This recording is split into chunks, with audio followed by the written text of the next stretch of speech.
estamos de volta ao programa Cultura Mulher e a gente agora vai falar do curso profissionalizante Leia Borges.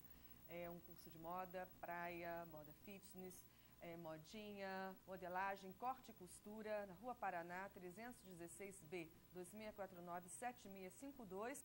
E a nossa próxima dica é o curso My Voice, técnica vocal avançada para profissionais da voz.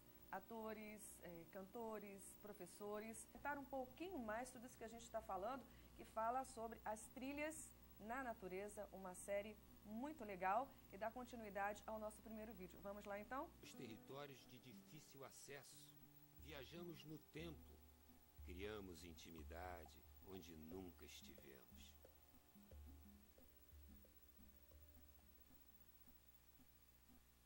Qual é a função do fotógrafo? Reconstruir o mundo. É transformar o banal em algo revelador. Nesse caso foi uma biguatinga, que eu acredito que eu tenha conseguido transformá-la em toda a sua real grandeza. Porque ela parou, depois que ela mergulhou, ela foi para um galho. A palmeira é meio verde e amarela, né? Todos os verdes se movem querendo saber quem és. Tiago de Mello. O encontro com um animal selvagem, olho no olho, a menos de 5 metros, é uma experimentação mística. Esse exercício do Zen. A espontaneidade na disciplina. A disciplina na espontaneidade. Quase nenhum propósito a alcançar. Absolutamente íntegro, quieto, nenhuma pressa. Essa talvez seja a fotografia cada dia mais difícil de fazer, sem pressa.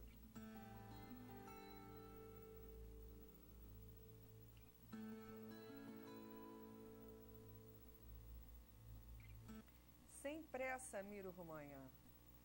Hoje em dia, né, fazer sem pressa já é um desafio, né? Como que você vai fazer uma pesquisa, criar intimidade, colher a alma, caçadores de alma, né? É isso, me parece que o pesquisador tem essa postura, né? Ele procura, você estava falando, né, da essência, né? Você tem que procurar a essência, a alma das coisas, é por aí? Pelo menos deveria, né? Pelo menos deveria, seria o ideal que nós pudéssemos fazer as coisas sem pressa, com calma. Eu acho que isso aí é uma busca de uma sociedade que se quer mais desenvolvida, né? Mas hoje a gente está num país emergente, né? Onde pressa parece que é a única coisa que existe, né? É pressa para pagar as contas, é a questão da casa, a questão da comida, das dívidas, né? Isso você conciliar a realidade com o sonho, né? É difícil. Mas você tem que conseguir, porque, por outro lado, se você não achar esse tempo, você não produz, né? Nem que seja de madrugada. Aí você olha, o fotógrafo da natureza tem que se camuflar, ele tem que sair de madrugada, ele tem que olhar. Se quer fazer pesquisa, você tem que passar madrugadas e sabendo que é preciso. Isso, se você entender isso como um prazer, esse tempo aparece. E aí a pressa também. E a gente vê em alguns processos, né, de pesquisa na medicina, de medicamentos, né? E a gente, depois de 10 anos, depois de 15 anos, depois de 20 anos, assim, gente, que canseira é essa? Imagina, né, você é um profissional pensando que aquilo que você vai se debruçar só possa chegar a um resultado daqui a 20 anos. Mas se alguém não começar naquele tempo, né, esses 20 anos se tornarão 40, 60, 100 e as pessoas não serão beneficiadas com aquela descoberta, né? Não dá para pensar em pesquisa com pressa, né? Tem um processo longo aí. Sem dúvida. E às vezes esse resultado que chega em 20 anos é produto não mais apenas de uma pessoa, mas de uma equipe que vai se sucedendo, como numa sucessão ecológica, né? Na tentativa de encontrar as respostas. Então é o pesquisador que começou, que passou para o aluno, né? Que passou para o seu aluno, no final você tem um trabalho conjunto e, é claro, os resultados podem ser interpretadas de várias maneiras.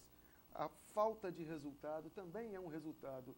Estabelecer um outro caminho parte de um princípio de que aquele resultado estava levando a um lugar que não te interessa, né? Ou então levou a um lugar que não é mais aquilo que você queria, mas que se tornou mais interessante, né? Então, assim, tem essa questão de deixar abrir, né? De não ficar compulsivo atrás de uma questão que, às vezes, na própria busca já se torna ultrapassada por conta de novas criações, de novos pensamentos.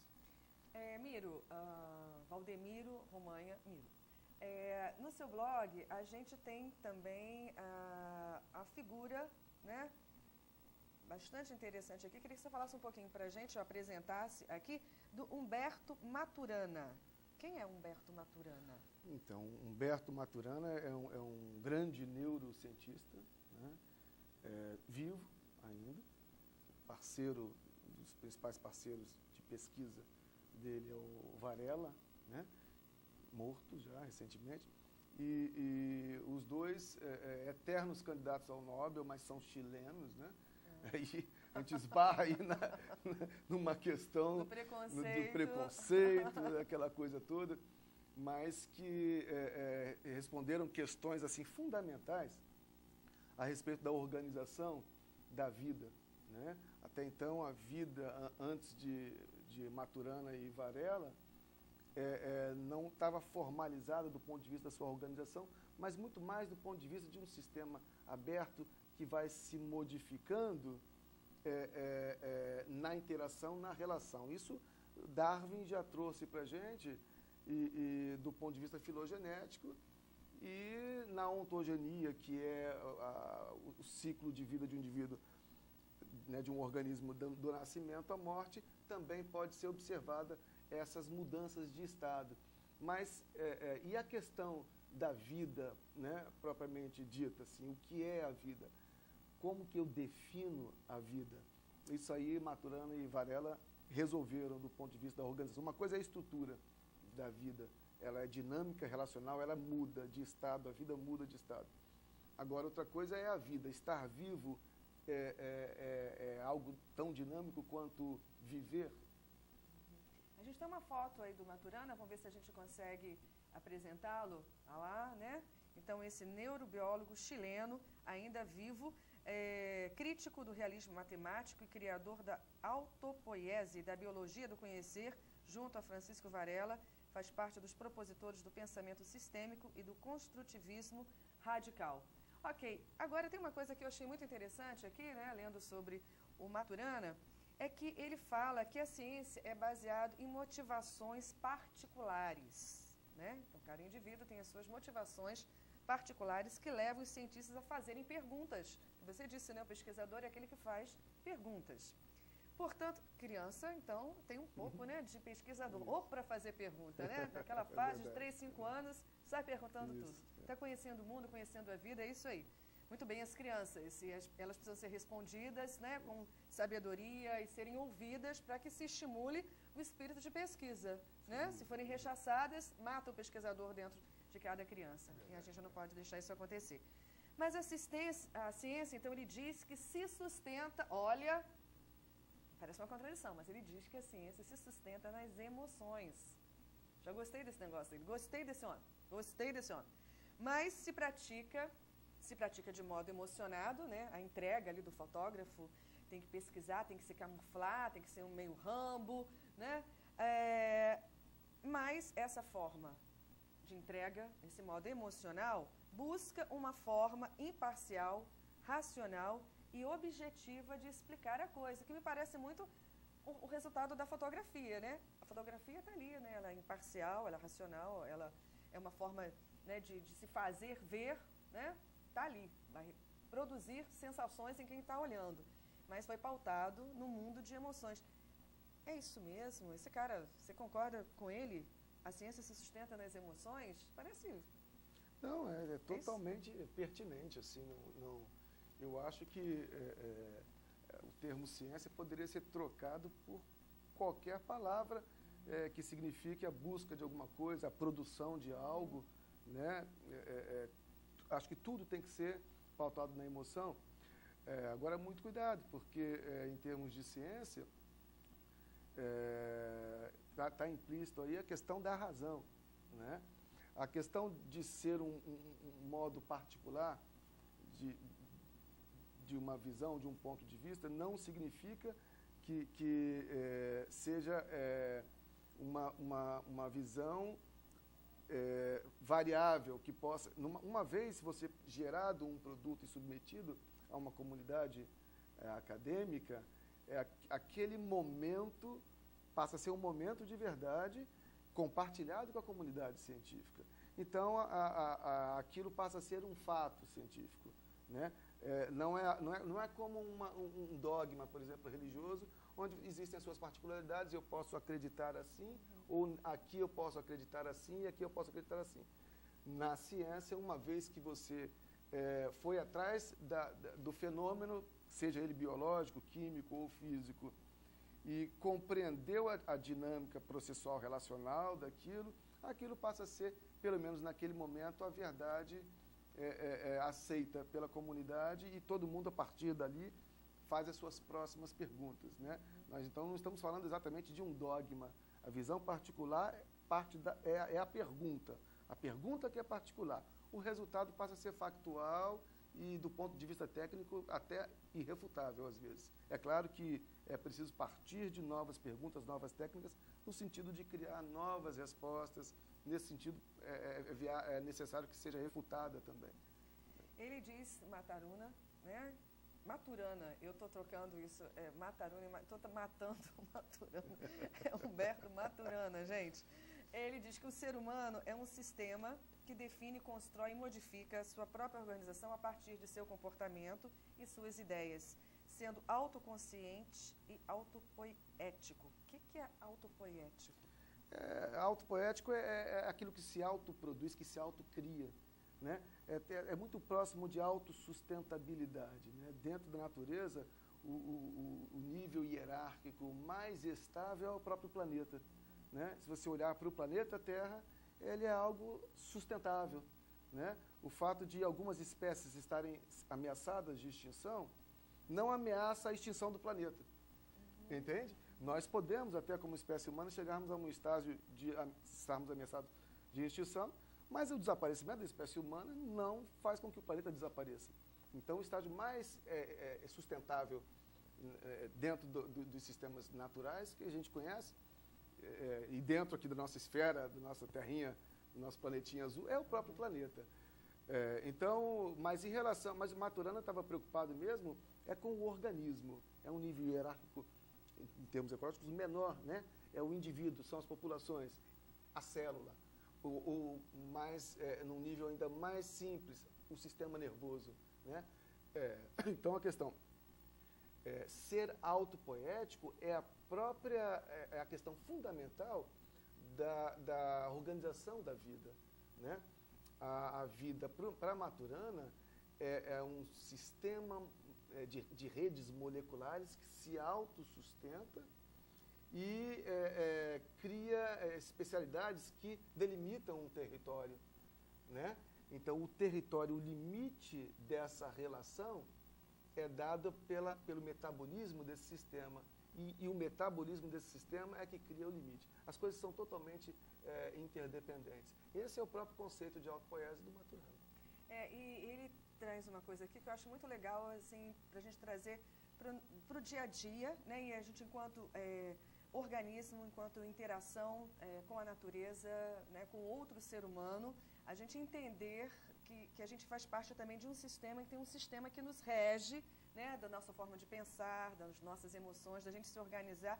E ele fala aqui de 2 domínios de mudança, que mudança é algo, caraca, que a gente acha chatinho, que só quando a gente é obrigado, e que faz parte dessa dinâmica da vida, né? Então ele fala a mudança de estado, em que a organização se mantém, e a destrutiva, em que a organização é modificada, muda tudo, né? E ele fala também dos domínios de interação, né? Porque a mudança acaba só acontecendo na interação com alguma coisa, né? Se a gente ficar sozinho, não mudava, né? Que são as interações, as perturbadoras, que provocam mudanças de estado, né? Só quando a gente se sente perturbado, é que a gente muda. E as destrutivas, que provocam interações destrutivas. Então, peraí, Miro, eu estou entendendo aqui o seguinte, vê se eu estou certo, que toda interação, né, que produz mudança, para produzir mudança, ela nos perturba de alguma forma, ela é perturbadora. Mas, às vezes a gente acha que por ser perturbadora, naquele momento que, está me perturbando, né, vai me destruir. Mas ele coloca isso em patamares diferentes, né? Para você mudar e construir, se organizar, você vai ter que ser perturbado, senão você não sai do lugar. Mas isso não significa que você vai ser destruído. A destrutiva ele está colocando em outro lugar, né? É aquela que não só te perturba, é aquela que acaba com você. É isso aí? É mais ou menos isso. Assim. Existem duas coisas aí. Uma coisa é a organização do ser vivo. Essa organização é atemporal. Assim, por exemplo, uma tartaruga, aquela de Galápagos que Darwin estudou, né? De 200 anos, está tão viva quanto uma tartaruga de 200 segundos. Olha, a questão temporal aí não alterou a organização do ser vivo. Entretanto, então, estar vivo não pode ser pensado em termos de cálculo diferencial. Isso não é algo que vá variar com o tempo. Ou você está vivo ou você não está. Isso é a organização. Quando a organização se destrói, as interações destrutivas que fazem com que a organização seja destruída, então ele está falando de morte. Ok? Porque uma vez que a organização é destruída, acabou a vida. Agora, a mudança de estado, já ele está falando da ontogenia, ou seja, o sistema é fechado enquanto organização, mas ele é aberto enquanto estrutura, porque ele precisa trocar com o meio ambiente componentes para se manter. E é nessa troca que ele vai mudando de estado. Né? Olha só, nós nascemos, crescemos, maturamos do ponto de vista sexual, né?